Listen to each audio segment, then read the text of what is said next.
My name is Caroline Bernatek, and I'm a 10th grader from Edmonds. While researching the Consumer Protection and Business Committee, I learned that many bills focus on protecting consumers from unfair business practices, while also regulating industries like insurance, tobacco, and financial services. How does the committee decide when a new industry or technology needs regulation to protect consumers? That's a very good question.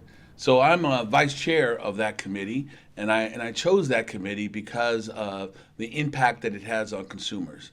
Importantly, it's not our job to identify what products and services that consumers have an opportunity to purchase in Washington.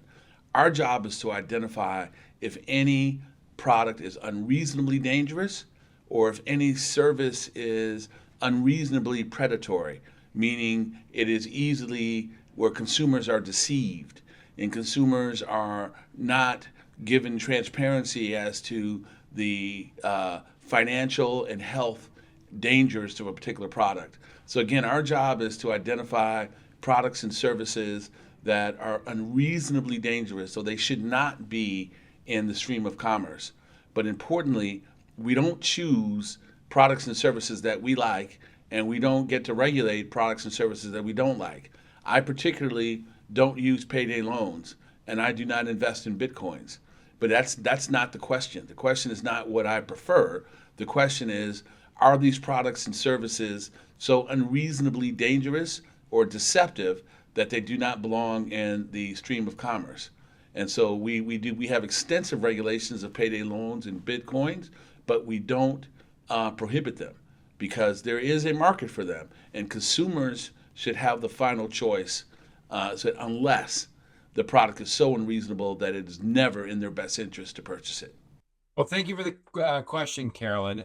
Consumer protection and business is probably one of the most interesting committees in all of the legislature because we deal with a wide swath of industries and issues that impact everyday lives of Washingtonians. Like you mentioned, we handle everything from insurance to consumer protection, regulating, making sure that Washington consumers are protected and that they're not taken advantage of. So when it comes to what we look at, a lot of times the issues are brought to us. For example, here's a great one that we dealt with this year. You're probably seeing a rise in Bitcoin ATMs. These are the machines that are located in stores, retail establishments around the state that allow you to exchange cash for Bitcoin. Well, along with any new or emerging industry, there are potential for fraud and abuse, and people have taken advantage of these systems because of Bitcoin's anonymity to scam, unfortunately, unwilling victims into putting money into the machines to give Bitcoin fraudulently.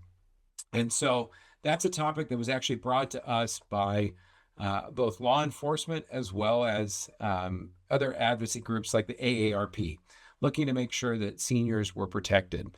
And so that's one where the issue is presented to us. Typically, it's in the form of a bill. Sometimes it's in the form of a work session. And then we get to hear from both sides of any particular issue. Like I said, in this case, the ATM machines, we heard from both consumer advocates as well as the companies that provide them, kind of giving that counterbalance between the two of how do you, protect the rights of the store owners and the businesses to operate while protecting consumers and not making it too punitive on the one side. So going through those process, we get to really have an in-depth conversation. And sometimes it's not a one-year thing. Sometimes a lot of these issues take 1, 2, 3, even 4 sessions to really find out what the right mix is. And that really, I think, makes for the most successful policies. Fortunately for us, the way our committee is structured, we actually have pretty wide latitude. So any number of issues can make it to us.